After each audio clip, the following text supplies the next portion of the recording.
Aditi Chauhan, mafia don Raghav चौहानची एकटी राजकुमारी. नेहमीच तिच्या घराच्या कठोर नियमांखाली बंधनात होती.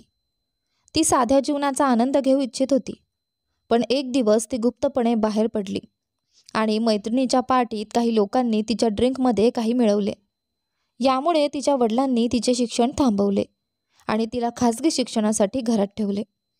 तिचा मोठा भाऊ समर अदितीच्या प्रतिभेला जाणून तिला आपल्या जवळचा मित्र विराज शुक्ला यांच्या घरी पाठवतो, जो एक थंड हृदयाचा नियंत्रक आणि प्रसिद्ध हृदयरोग शल्यचिकित्सक डॉक्टर आहे. दोघांमध्ये गुप्त प्रेम आहे, पण विराज अदितीला प्रत्येक पावलावर नियंत्रित करतो. कॉलेजमध्ये अदितीला त्रास देणाऱ्या तरुणाला विराज मारतो आणि त्यात समरची मदत होते. अदितीला विराजची हुकुमशाही सहन होत नाही आणि ती आपल्या वडिलांकडे पडते. विराज तिला परत आणण्यास ठाम होतो, तर अदितीला सुद्धा त्याची आठवण येते, पण गर्विष्ठ असल्यामुळे आपली भावना उघड करत नाही. आणि शेवटी विराजच्या येण्यावरून संपूर्ण कुटुंबाला त्यांचा गुप्त प्रेमसंबंध समजतो. अदितीचे वडील विराजशी तिच्या लग्नास परवानगी देतील का? पाहूया पुढे. विराज शुक्ला विचार करतो, ती सर्व पुरुषांसाठी एक धोकादायक ठरू शकते, कारण ती सुंदर आहे आणि तिला स्वतःलाच त्याची जाणीव नाही. तिच्याकडे असे आकर्षण आहे ज्याची तिलाच कल्पना नाही. ती निसर्गाने घातलेलं जणू एखादं मोहक झाडच आहे, सुगंधी गुलाबासारखी मऊ पाकळ्यांमध्ये लपलेली. तिचं एक हसू पाहण्याचा योग ज्याला लाभला त्याने आयुष्यातील परिपूर्णता पाहिली. ती सर्वसामान्य गोष्टींनाही सौंदर्य देण्याची ताकद बाळगते आणि निष्काळजी हालचालीतही देवत्व आणते. आपल्या शंखातली व्हीनस कधी इतकी देखणी नव्हती आणि वनातील डायना कधी इतकी लयबद्ध नव्हती जितकी ती आहे. ती अदिती राघव चौहान, माझं स्वप्न, माझी इच्छा, माझा प्रत्येक श्वास. मी काही विशेष नाही, फक्त एक साधा माणूस, साध्या विचारांचा, आणि मी एक साधंच आयुष्य जगणार. माझ्या नावाची कुठे स्मारकं उभारली जाणार नाहीत आणि काही वर्षात मला कोणी ओळखणार नाही. पण एक गोष्ट मात्र मी एखाद्या विजेत्यासारखी जिंकली आहे. मी तुझ्यावर प्रेम केलंय अदिती राघव चौहान. मला कधीही किंचितही शंका आली नाही. मला तुझ्यावर पूर्ण विश्वास आहे. तूच माझी सर्वात प्रिय व्यक्ती आहेस, माझ्या जगण्याचं कारण. तुला प्रेम करणं म्हणजे फक्त श्वास रोखून धडधडणं नाही, ना सतत तुझ्याशी जवळ येण्याची तहान. हे त्यापेक्षाही खूप काही आहे. हे आहे एक अपूर्णतेला पूर्णत्व देणारं नातं. जणू नियतीने तुलाच माझ्यासाठी निर्माण केलं आहे. तू माझं हृदय आहेस, माझं आयुष्य आहेस, माझा एकमेव विचार आहेस. दुसरीकडे अदिती चौहानच्या नजरेसमोर असा पुरुष कधीच आला नव्हता. एखाद्या सिल्वर फॉक्ससारखा तेजस्वी, जणू फोर्ब मॅगझिनच्या कव्हरवर झळकावा असा देखणा. परफेक्ट हाडांची रचना, तीक्ष्ण वैशिष्ट्य, उंच गालांची हाडं. त्याचा चेहरा पाहून कोणत्याही तरुणीचं हृदय वेडं व्हावं. मर्दानी व्यक्तिमत्व, तापट आकर्षण आणि प्रत्येक मुलीचं दडपलेलं स्वप्न. त्याच्या निळाशार चमकत्या डोळ्यात एक अनोखी तीव्रता होती. प्रामाणिकता, कोमलता आणि गूढ शांतता. त्याचं खरं सौंदर्यात खोलवर दडलेलं. त्याला पाहून अदितीच्या मनात एकच विचार येई, त्याचे ओठ तिच्या ओठांवर कसे वाटतील, त्याचे हात तिच्या देहाच्या वळणांवर कसे फिरतील. ती विचार करते, तू म्हणतोस मी तुझं एम्वेलमेंट आहे. तू म्हणतोस लाखो वर्षातही मला सोडणार नाहीस, पण तुझ्या ओठांतून प्रेमाचे शब्द कधी उमटतच नाहीत. तू माझे केस अलगद कानामागे सारतोस आणि डोळ्यात बघतोस, जणू तुला जगातलं सर्वात मोठं भाग्य माझ्यातच सापडलं आहे. मी तुला मला जडू देऊ शकत नाही, पण तुझ्यापासून दूर राहणंही शक्य नाही. कुठलाही पुरुष आगीत उभा राहून जळणार नाही असं कसं होईल? तिचं आयुष्य त्याच्या प्रेमाशिवाय अशक्य झालं होतं. झोप नाही, भूक नाही, विचार फक्त एकच, विराज शुक्ला.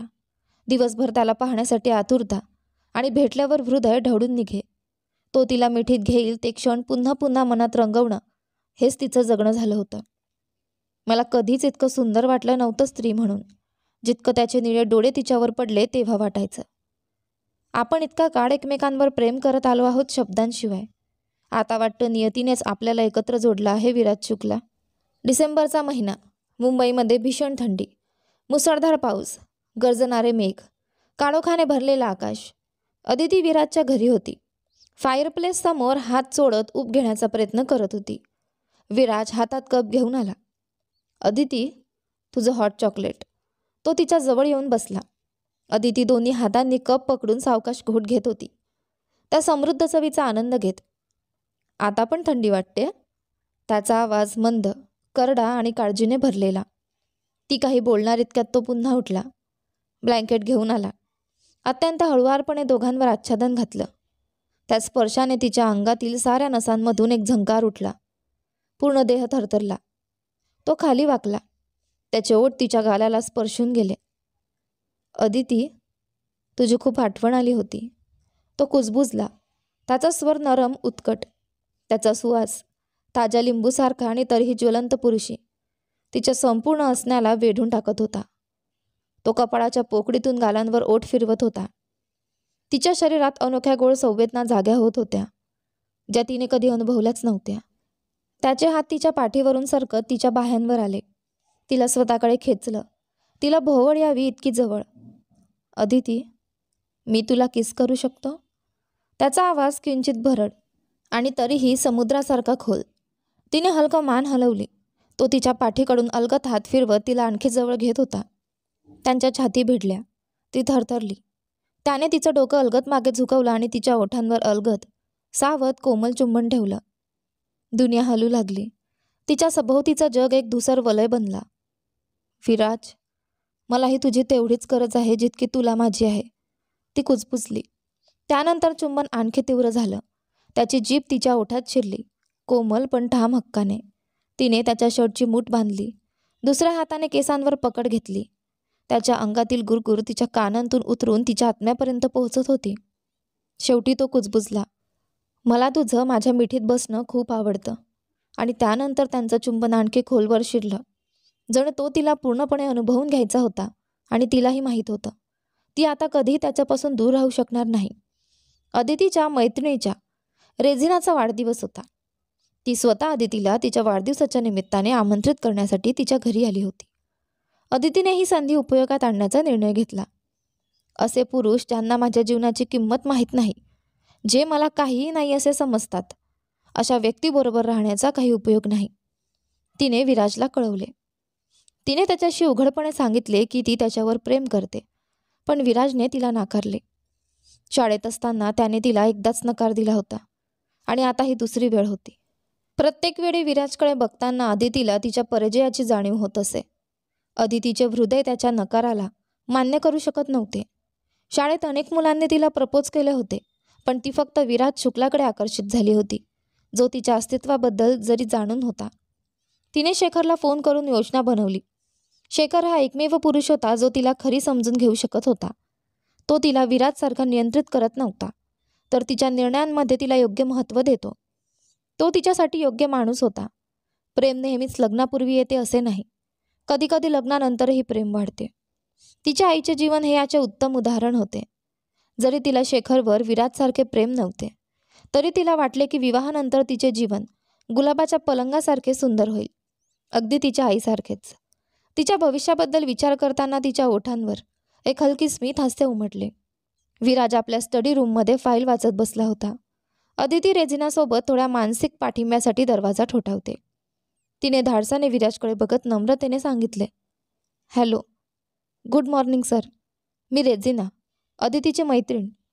आज माझा वाढदिवस आहे आणि माझे सर्व मित्र येणार आहेत. अदिती माझ्या साजरीकरणात सहभागी झाली तर मला खूप आनंद होईल. विराज फाईल बाजूला ठेवतो आणि तिच्याकडे पूर्ण लक्ष देतो. अदिती, तुला तुझ्या मैत्रिणीच्या पार्टीला जाण्याची इच्छा आहे का? तिने उत्साहाने होकार दिला. कदाचित या प्राण्याला तरी हृदय आहे. ठीक आहे, जिनेश तुझ्या घरापर्यंत नेईल, विराज म्हणाला. रेझिनाला लक्ष देत तो पुढे म्हणाला, सॉरी, मी इतरांकडून सल्ला घेत नाही, मी फक्त आदेश देतो. अदितीने रेझिनाचे पोट हलकेच धरले आणि शांत राहण्यास सांगितले. विराज म्हणाला, जिनेश तुझ्यासोबत राहील, पण तो तुझ्या गोपनीयतेत हस्तक्षेप करणार नाही. काही गरज भासली तर बोलायला अजिबात संकोच करू नकोस. अदितीच्या मनात आनंदाचा नृत्य झाला आणि ती विराजच्या हुकुमशाहीपासून पळून गेली. ती आपल्या कुटुंबापासून आणि त्याच्या नियंत्रक नियमांपासून मुक्त झाली. विराजने तिचा आत्मविश्वास आणि आत्मसन्मान मोडला होता, पण अदितीने ठरवले की आता तिचे भविष्य हिरवेगार आणि आशादायक होणार आहे. त्याला तिने सांगितले, विराज शुक्ला, तुझ्या हुकुमशाहीपासून, तुझ्या श्रेष्ठतेपासून आणि तुझ्या सामर्थ्यापासून बाय बाय. सकाळी 5:30 वाजले होते. 10 डिसेंबरची दुसरी थंड सकाळ. मुंबईच्या शहरात पोचण्याचा आणखी एक थंड दिवस होता. शहर अजून रात्रीच्या झोपेतून जागे झालेले नव्हते. हिवाळ्याच्या गारव्यामुळे वातावरण शांत होते. विराजने आपल्या बेडरूमच्या खिडकीच्या पडद्याला बाजूला सरकवले आणि बागेतील सुंदर गुलाबांचा सुवास घेत बाहेर बघितले. मागील रात्री अदितीने तिच्या निष्काळजीपणाच्या एका कारस्थानाने त्याला तणावात टाकले होते. ती जवळपास बलात्कार होण्याच्या परिस्थितीत आली होती, पण त्याची सुरक्षा वेळेवर पोहोचली.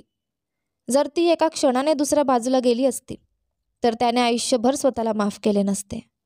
अदितीच्या विचारांवर त्याचे हसू उमटले. तिच्या विचारांमुळे त्याचे मन शांत होते. तिचा बदल इतका अद्भुत होता. त्याने तिला 5 वर्षांची असताना पाहिले होते. चेहऱ्याच्या दोन्ही बाजूंवर 2 पोनी असलेल्या गोड मुलीला, गुलाबी आणि निळे फ्रॉक्स घातलेला, जो गुडघ्यांच्या वर थांबत होते. 14 वर्षांनी तिला पुन्हा पाहिले तेव्हा ती एक सुंदर स्वप्नातून जागृत झालेली दिसत होती. लहान मुलीपासून आकर्षक स्त्रीत रूपांतरित. तिची पूर्ण शरीर रचना आणि सुंदर आकार पाहून विराजचे मन भरून गेले. तिच्या जवळ जाण्याची उत्कंठा त्याला अस्तित्व विसरायला भाग पाडत होती. त्याचे शरीर थरथरत होते, पण ते बाह्याला दिसत नव्हते. त्याचे हृदय प्रश्न विचारत होते जे कानांनी ऐकू येत नव्हते. प्रत्येक क्षण जो त्याने तिच्याबरोबर घालवला त्याला तिच्या जवळ घेऊन जाण्यास सांगत होता. त्याच्या प्रत्येक पेशी तिला मिठीत धरण्यासाठी ओरडत होत्या. त्याच्या मनातील प्रेमाची प्रचंड ताकद होती. तरीही त्याचे हृदय हलके वाटत होते, जणू अदितीच्या सौंदर्याने ते हळूवार उघड होते. तीच एकमेव स्त्री होती जिच्याकडे त्याचे डोळे राहिले होते, आणि तीच एकमेव होती जी त्याला 13 वर्षांच्या वयापासून लैंगिक भावना जागृत करत होती. आकाश अजून गडद होते, पण पक्षी आणि लवकर उठणारे मित्र चिवचिव करत होते, वातावरणात शांतीची जाणीव निर्माण करत. काळ्या पॅन्ट आणि राखाडी टी-शर्टमध्ये विराज सकाळच्या धावण्याची तयारी करत होता, जे त्याच्या व्यस्त वेळापत्रकात एक दुर्मिळ आनंद होता. तो एक हृदयरोग शल्यचिकित्सक होता आणि मुंबईतील सर्वोत्तम कार्डिओलॉजिस्टपैकी एक. कॉफीत दूध घालताना त्याच्या फोनने बीप केलं. फोन उचलताच तो म्हणाला, "हो, मी येतो. पेशंटला सलाईन ड्रिपवर ठेवा. मी 15 मिनिटात पोहोचतो." आणि कारच्या चाव्या उचलून बाहेर निघाला. संपूर्ण दिवस धावत गेले. त्याला 3 तातडीच्या शस्त्रक्रिया कराव्या लागल्या. पण दरम्यान त्याच्या मनात अदितीचे विचार सतत फिरत होते. ती कशी आहे? ती काय करत होती? बारमध्ये झालेल्या हल्ल्यानंतर ती ठीक आहे का? तो दुसऱ्या दिवशी पहाटे पुण्याला उड्डाण घेऊन तिच्या भेटण्यासाठी जायला इच्छित होता. त्याला तिच्याशी बोलायचे नव्हते. त्यांनी फार कमी संवाद साधला होता, पण फक्त तिच्या एका नजरेतून त्याचे मन शांत व्हायचे. तीच एकमेव स्त्री होती जी कोणत्याही कारणाशिवाय त्याच्या ओठांवर स्मित आणू शकत होती. तो विचार करत होता की अदिती कदाचित लॉनवरील झुल्यावर बसून तिच्या बोटांच्या नखांना कुरतडत असेल, आणि तिचे वडील राघव चव्हाण तिला काळजीपूर्वक राहण्याबाबत पाडलेली अर्ध्या तासाची व्याख्यान ऐकवत असतील. कोणालाही कळत नसेल तरी विराजला तिच्या प्रत्येक हालचालीची पूर्ण जाणीव होती. तिचं संरक्षण म्हणून, तिचा रक्षक म्हणून, प्रत्येक पेशीने तिला सुरक्षित ठेवणे हा त्याचा जबाबदारीचा भाग होता. त्याला तिच्या इच्छांचा पूर्ण अंदाज नव्हता, पण तो नेहमी तिच्या हव्याप्रमाणे तिला देत असे. अदिती चव्हाण ही राघव आणि सुनीता चव्हाण यांची एकमेव निरागस मुलगी होती. तिच्या भावांपेक्षा समर आणि हरीश यांच्यापेक्षा लाडकी. बालपणापासूनच तिला तिच्या कुटुंबाने सुरक्षित ठेवली आणि वडिलांनी तिच्यावर इतरांपेक्षा अधिक प्रेम केले. अदिती समरपेक्षा 5 वर्षांनी लहान होती, जो त्याचा वर्गमित्र आणि सर्वोत्तम मित्र होता. त्याने पहिल्यांदा तिला पाहिले तेव्हा तो त्यांच्या घरी दुसऱ्यांदा विज्ञान प्रोजेक्टसाठी गेला होता. ती 5 वर्षांची होती. तिच्या उजळ निळ्या डोळ्यात पूर्ण निरागसता होती. तिला डोळ्यात अश्रू होते आणि ती हुडकत होती. समरने तिच्याकडे कटाक्ष टाकत सांगितले, "मी तिला बागेत जाऊ नये असं सांगितलं होतं, कारण काल पावसामुळे ती ओले होते, पण तिने ऐकलं नाही आणि स्नूपीसोबत खेळायला गेली." विराज शुक्ला म्हणतो, "पहा तिने स्वतःसोबत काय केलं. ती मातीवर घसरून पडली आणि तिचा पाय जखमी झाला." समर तिचा तुझ्यावर घालून लावलेला थोडा सुजलेला आणि लालसर गुडघा दाखवतो, ज्यावर मलम लावले होते. विराज तिला हात धरू इच्छितो, जो सैल मुठीत होता. त्याला तिचं रडणं थांबवावंसं वाटत होतं. त्यानंतर पहिल्यांदा त्याने खरं तिच्या डोळ्यात पाहिले. त्यांचे डोळे भेटले आणि त्याचे हृदय भरून आले. त्याला माहीत नव्हते का, पण त्याला खात्री होती की तिच्या निळ्या डोळ्यांमध्ये काही जादूची ताकद आहे. त्याचे मन मोहून गेले आणि तो तिला कपाळावर हळूवार चुंबन देतो. "रडू नकोस," तो हळुवारपणे म्हणतो. आणि हे 8 वर्षात त्याने तिला केलेले एकमेव बोल होते, जोपर्यंत त्याने तिला 13व्या वाढदिवसाला पुन्हा पाहिलं नाही. ती एक स्वप्नातून जागृत झाल्यासारखी होती. त्याचा धक्का हा अतिशय हलका शब्द ठरेल. ती फक्त उंचीमध्ये नव्हे तर शरीरातही वाढली होती. आणि यामुळे त्याच्या अंतपुरातील पुरुषसत्व जागृत झाले. त्या दिवशी त्याने ठरवले की तिच्यापासून दूर राहावे. तो तिला 5 वर्षांनी मोठा होता, जवळजवळ 6 वर्षांनी, आणि आपल्या सर्वोत्तम मित्राच्या लहान बहिणीबद्दल अशा भावना ठेवणे असंगत होते. त्यांचे कुटुंब एकमेकांचे मित्र होते आणि तो राघव चौहान यांच्या घरी वारंवार जात असे. अदिती चौहानला स्वतःची बनवणे हे जणू आकाशाचे पृथ्वीशी जुळण्यासारखे होते. त्यानंतर त्याने तिला पाहिले नाही, पण तिच्याबद्दल सर्व नोंदी ठेवल्या.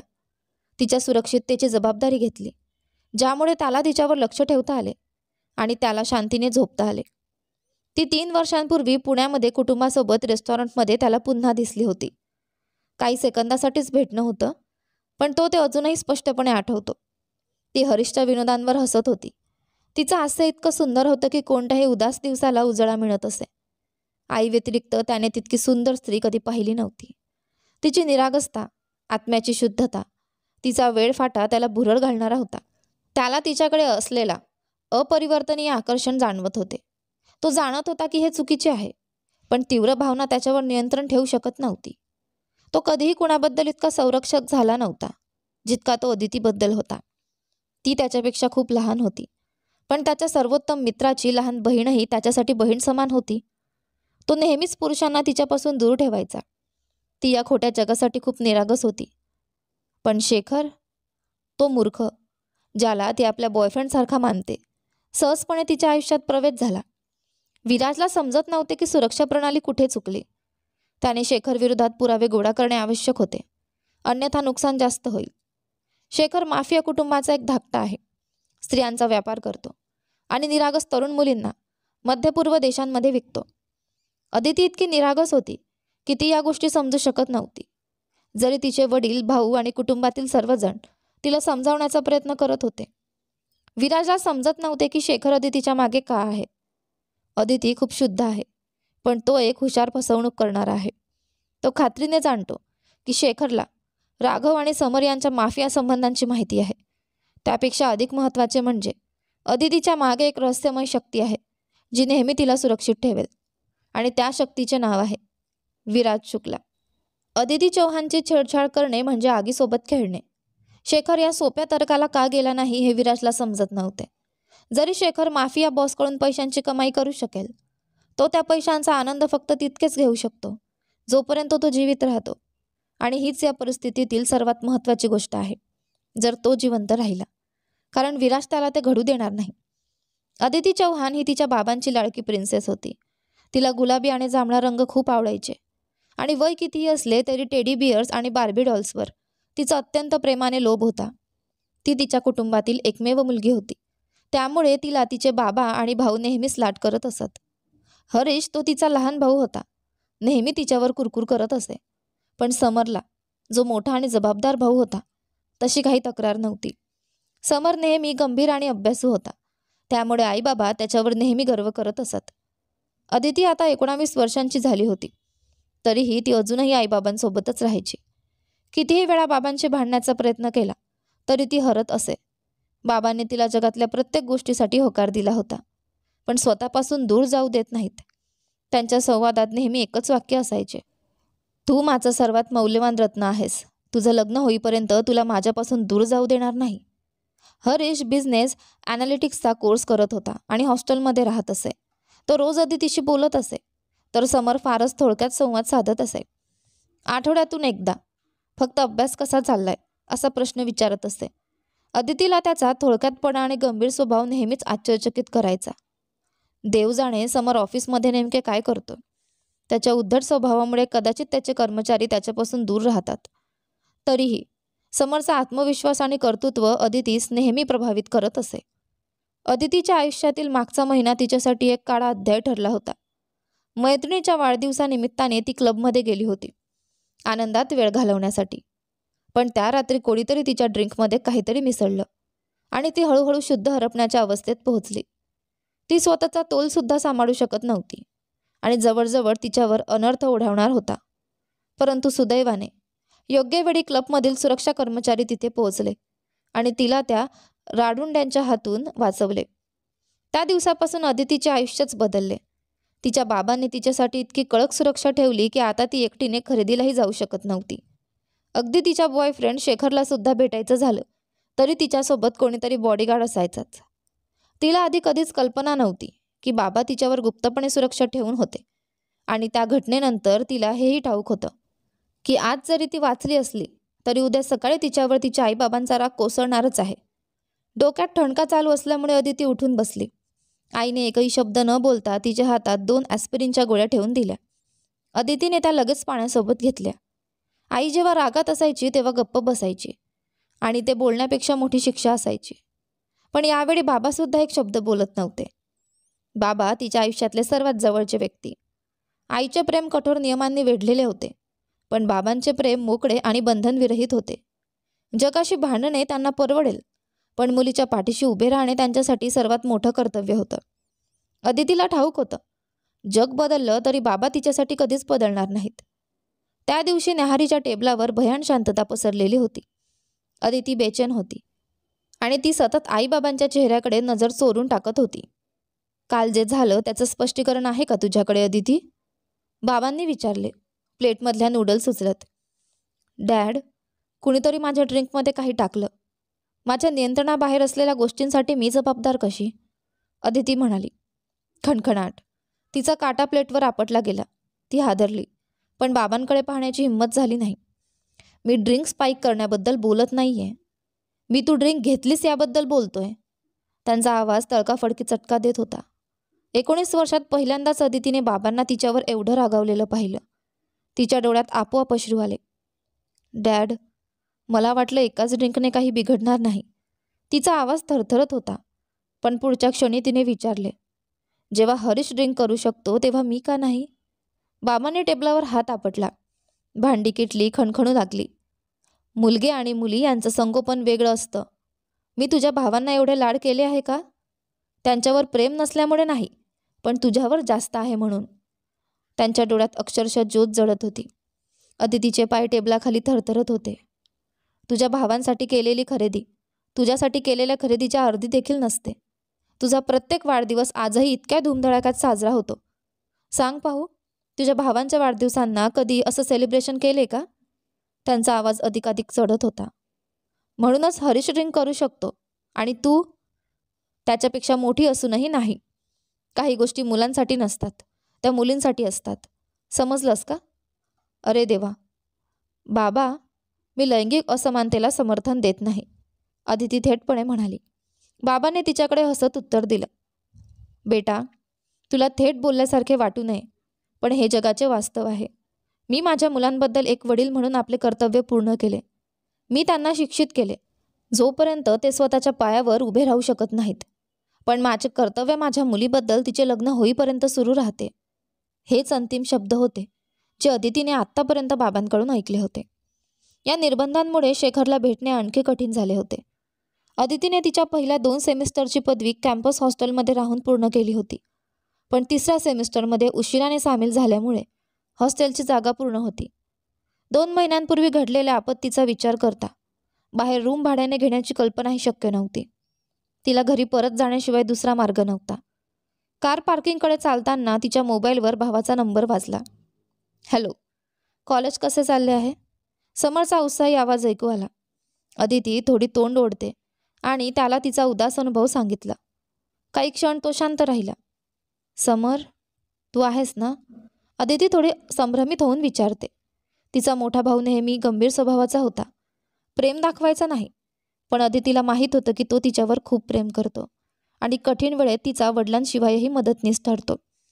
त्या रात्री अदिती कॉलेज हॉस्टेलच्या रिसेप्शन एरियामध्ये बसलेली होती. तिने समरला सावध सांगितले, थांब, अजून बाबाला फोन करू नकोस. तू अजून कॉलेज कॅम्पसमध्ये आहेस ना? ती मूर्खासारखी मान हलवते आणि लक्षात येते की समरला ती पाहता येत नाही. ती त्याला मंद होकार देते आणि त्याचा कॉल तोडते. पण समर आधीच म्हणतो, कॅम्पस सोडू नकोस, मी पुन्हा कॉल करीन. आता अंधार झाला आहे आणि तुझ्यासाठी बाहेर जाणं सुरक्षित नाही. त्याची अधिकारशाहीची काळजी पुन्हा एकदा दिसते. अदिती काय योजना आखत आहे त्याची कल्पना करत बसते आणि त्याचा कॉल येईपर्यंत रिसेप्शन एरियामध्येच राहते. 10 मिनिटातच समरचा पुन्हा नंबर वाजतो. तू मुंबईमध्ये तुझी पदवी सुरू करशील. मी मुंबई युनिव्हर्सिटीच्या डीनशी बोललो आणि त्यांनी तुझ्या 3ऱ्या सेमिस्टरसाठी प्रवेश देण्यास तयार झाले, समर सांगतो. काय? कसं? अदिती त्याच्या शब्दांवर आश्चर्यचकित होते. आश्चर्याने तिचे हृदय धडधडते. सगळ्या गोष्टींबद्दल काळजी करू नकोस. मी मुंबई युनिव्हर्सिटीचा एक मोठा दानकर्ता आहे. त्यामुळे त्यांनी माझ्या विरोधात काही करू शकत नाहीत. तू माझा मित्र विराज शुक्लाच्या घरी राहशील आणि तुझे शिक्षण पूर्ण करशील. समरची गंभीर पण आश्वासक शैली. काय? अदिती आश्चर्यचकित होऊन विचारते. पण तिच्या ओठांवर अनैच्छिक हसू येते आणि हृदय आनंदाने धडधडते. 1 वर्ष कशी राहणार? विराज शुक्ला. रात्री 10 वाजता तो घरी पोहोचतो. 3 तातडीच्या शस्त्रक्रिया, पण हृदय प्रत्यारोपण, एक अँजिओप्लास्टी आणि बॅलून थेरपीनंतर तो त्याच्या रॉयल्स फॅटमसह गॅरेजमध्ये पार्क करतो आणि थेट स्टडी रूममध्ये जातो. त्याने वैयक्तिक डिटेक्टिव्ह जेरॉमला फोन करतो. 10 मिनिटातच स्टडी रूमच्या दरवाजावर ठकठक होते आणि जेरॉम हात मागे करून उभा राहतो. विराज फाईलमधील माहिती काळजीपूर्वक वाचतो. यानंतर पुढे काय होतं ते पहा आपल्या कथेच्या पुढच्या भागामध्ये. पण तोपर्यंत तुम्हाला आपल्या नवीन कथेचा नवीन भाग कसा वाटला मला कमेंट करून नक्की कळवा. धन्यवाद.